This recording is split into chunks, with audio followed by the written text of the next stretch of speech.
Ryan and Jackie, thank you so much for spending a little bit of time with me this morning. You guys have a busy schedule. Uh, Mhm. I know that All the World is Sleeping is what we're here to talk about, and it premieres tomorrow, correct, at the New York Latino Film Festival? Yeah, Yes. tomorrow night, 7 p.m. Tell us a little bit, Ryan, about what we can expect in the film. So All the World Sleeping is basically at its core, it's about a mother who's basically drowning in her addiction who tries to like surface for her daughter. But the overall movie is just basically about survival and how like this world is not easy to any of us. And we go through our entire life not knowing who like our neighbors are and like maybe judging people for what they go through. And All the World Sleeping opens up those curtains to basically show you like what's behind everyone's life. And substance abuse is such a huge epidemic in this country. And I think a lot of people look at it with this judgmental stigma. And hopefully, this movie lets you know it's like it's universal. Everybody knows somebody that's going through something Mhm. like this. Let's not put like a stigma on it. Absolutely. Addiction, yeah, like you said, it affects everyone, but depending on who you are, you're going to see it with a different lens. Yeah. I know that between me and one of my loved ones, I see it the way I was watching the film. I was frustrated at times because of the way I feel about my daughter, and because I don't personally go through that.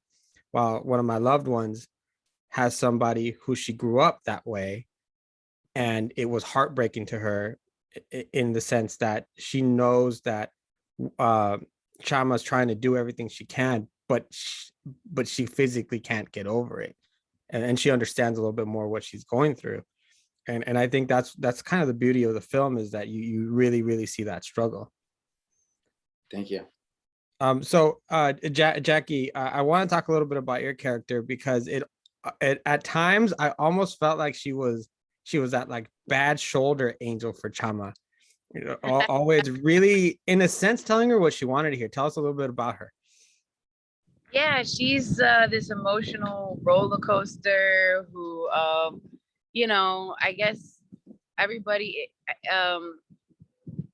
she comes from like a wealthy family, and I feel like it shows that like this is a disease. It doesn't matter if you have money or don't have money. It's a problem, and she gets what she wants by using her emotions. And she was a little, bad influence. I guess we all have those friends that want you to be in the dark place with them, and I felt like that was Toaster, but she also had a lot of heart, and she loved Chama very much, and she is real, and she just she was just she didn't have anyone else but her friend, and it felt pretty lonely when her friend wanted to just get better, and then she'd really be alone. So yeah, she's just she had a lot of heart, and she had you know she went through a lot, and I just feel like we all have that person in our life who wants to keep us there in that black cloud,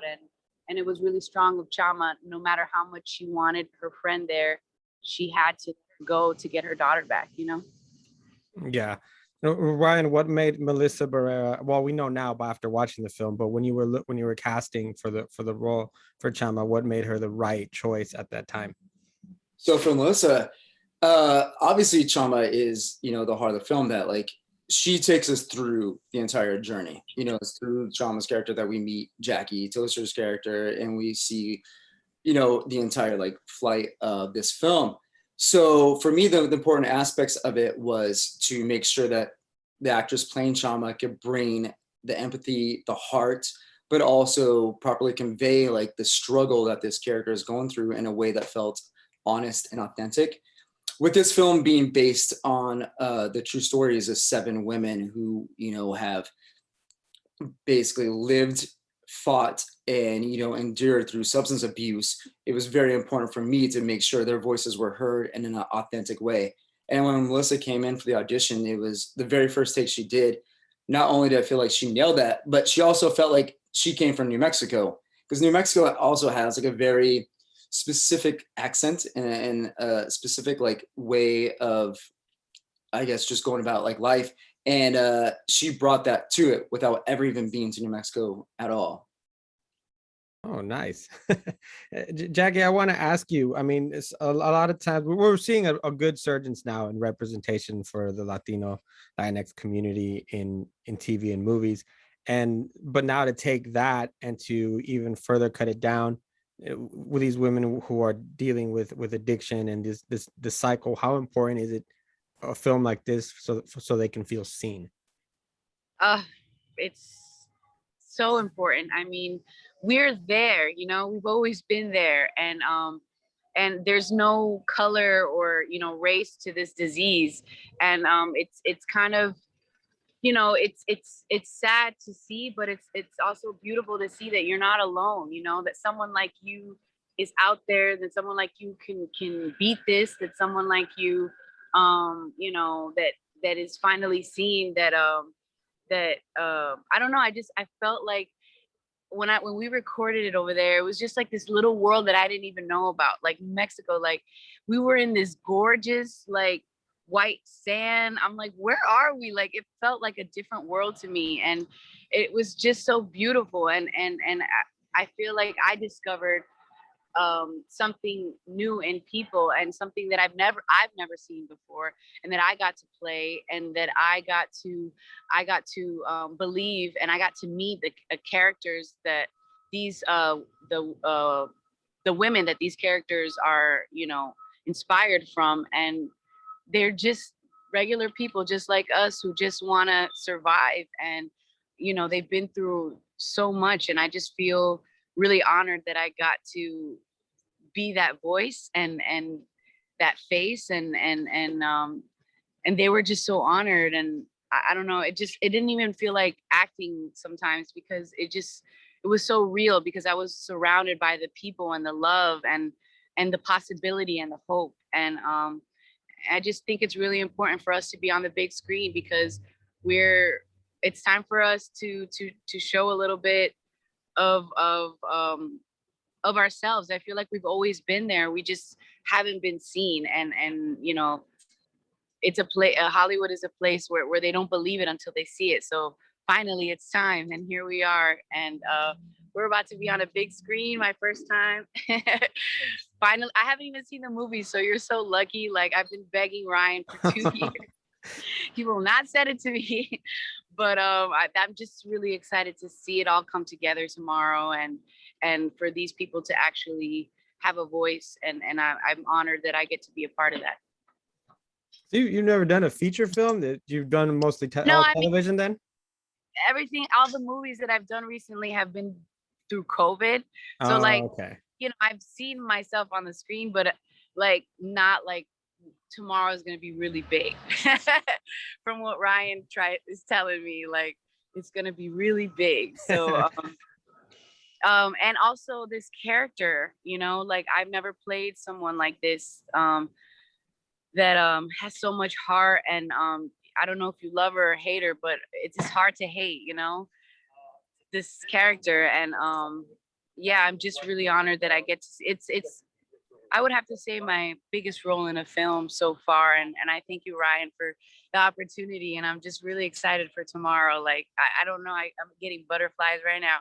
I'm like, did he keep all the scenes? Did he not? Like, I have so many questions. How exciting. Ryan, you have some, like she's saying, you don't know if you love her or you hate her, in crafting her character. Can you talk a little bit about that process? And because you were very specific in some of the things she does, where some of the things are repetitive, so you kind of start getting some of her mannerisms, some of her takes into what triggers her and what upsets her, and what like you get to know her very, very well, despite her sometimes just moving around the world that she lives in. Yeah, so Toaster's character, obviously, like we all, has this duality to her, you know, where she's a dreamer, yet she's a hustler. You know, she's a good friend, but she's also kind of a dangerous friend, which is crafting her character in the script became kind of what you said earlier, which is the good angel and the bad angel right there too. So there's moments when she's there for Chama that you're like, yes, Toaster's gonna help her. She's gonna like guide her through this light, and then she takes a left turn. and completely like messes up the situation for like Chama and for herself. But she always kind of like approaches it through I guess her lens of how she sees the world. Like Toaster, for her, she comes from like a very different background than Chama, Melissa's character in the movie, but you can kind of see the rapport and what kind of brings them together. And at the end of the day, they're both just trying to survive. And I want to ask you about the stories about the women's. How were those chosen? Were there a lot more that maybe you wanted to use that just you just didn't make it because you didn't have room for it? How was that process? Honestly, it was an incredible honoring experience for myself. Like, I've never conducted a film this way before. Basically, they brought me down to New Mexico, and for 8 weeks I was able to kind of sit in with these 7 survivors and just hear their stories, to just be able to listen and learn and be educated from like their life and their path. And from there, I went back and I just basically started to construct the story from little bits of like each one of them, and then I'd bring the script back to them, let everybody read it and see, okay, what feels real, what feels authentic, what is like missing, what do we want to really convey with your voice, what's the most important aspect to get out there. And I think for the most part, every single scene represents one aspect of one of their lives. Each character is a composite of all 7 of them. So there's nothing in the film, even as the film gets a little fantastical at times, uh, it all stems from a moment of honesty within the real life story. It feels real too, and I think it's the fact that you have those moments of storytelling in between when they're all sitting together, that it really, I guess you can say that the salt on it to give it that little extra spice, that extra flavor, to to really convey the message. And I congratulate you for that, because I think it was really done really, really well. um Jackie, I want to ask you, you have a very inspiring story. I've listened to your TED talk that you had, and I think you have an inspiring story. I want to ask you, especially with what Chama goes through, why is it always not such a bad thing to hit rock bottom? Oh, that's a good question. Shoot, like when you got nothing left, when you have nothing left but just to like breathe. Um, I don't know. I wanted to. I feel like, yeah, like I have a lot of connections to like survival, and sometimes when you hit rock bottom, it's just all you can do is get up. You know what I mean? And you have no other choice. Either you give up or you get up. And I feel like watching these stories, like you want them to not give up, and you hope that they don't give up. We don't really know what happened to Toaster, but I feel like this was Chama's story, and we got to see a little bit of Toaster throughout it. And I feel like maybe having Chama stand up and not give up maybe gave her hope to do the same. We don't know. We don't know. Maybe there's a part 2, Ryan. I don't know. It could be about Toaster survival or not. But I just think that when I hit rock bottom, it was the people around me that also helped me live. And it was my family. It was Melly Moreno, which is the little 10-year-old little girl that saved my life just by telling me I was pretty, which meant nothing, to someone today, but to me at 16, when I'm bald and can't walk and my face is crooked and I don't know if I'll be able to see again or walk again, meant the world to me. And yeah, so it really is important who you have around you, and the support that you have around you. So Chama leaving Toaster was the best thing she could do for the moment, to survive, to get up, to get her daughter back. So sometimes rock bottom is the only way to get up and survive, to know that this is it. Either I go down and it's done, or I really like give my life another chance. And I'm so honored that I actually went through something like that, because I was going down the wrong path. I was going down the wrong path at 16. I moved out when I was 15. I was homeless, all this crap, and I was around the wrong people, like a Chama, around like a Toaster. And if it wasn't for my accident, like I wouldn't have snapped out of it, and my family wouldn't have been around to hold me up and make me believe again in myself. Thank you for the answer. I appreciate it. We wouldn't be talking today. Right, Ryan, I want to ask you about shooting the film. How long did it take to shoot? Were there any challenges in the actual shoot, and then the choice of some of your some of those moments that you with the camera, basically? Yeah. So we shot in Las Cruces, New Mexico, which is a very beautiful town. And we honestly could not have made this movie if we didn't shoot there, because we had literally the entire community come together to make this film. It was a low budget movie, which obviously creates a ton of obstacles right there, because you just don't have the freedom to be able to do everything that you want when you have like a huge budget. So therefore, we still had to make the vision of the script come to life, but then we had to be tactful and use all the resources that we had. And with it, everyone kind of bound together. We had a wonderful cast. We had an incredible crew that brought this film to life. And I think at the end of the day, we were able to execute almost every single thing that was in that script, which is, you saw the movie there. There's a lot of bold choices in there that's tough to do like an indie film. Yeah, and they came out great. With the great thing also, the positive about that is that it allows you to think outside the box, and sometimes brings in an idea or a concept that maybe you hadn't thought of before.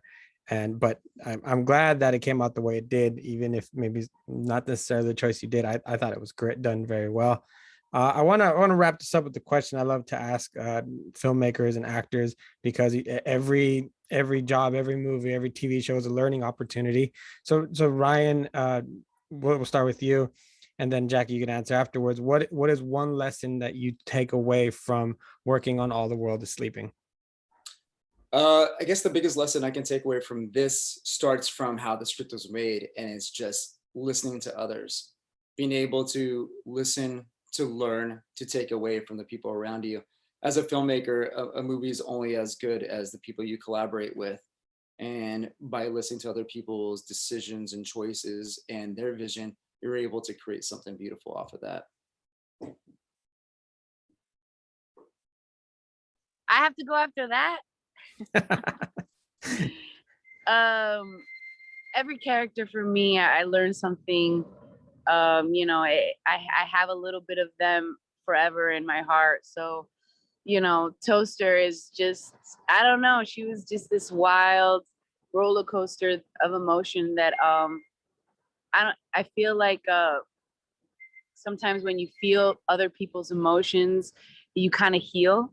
And feeling, Toaster and her emotions and her life, and I don't know, I just feel like it helped me in a way heal my own, maybe issues of, not believing in people or believing in myself. And like, I don't know, I just always get a little bit of my character in me forever. And I don't know where Toaster came from, Ryan. I don't know if you could share that name, where it came from, but I feel like this person is really, really special. And I got to share her feelings, and I got to keep some of it too. So I got a little bit of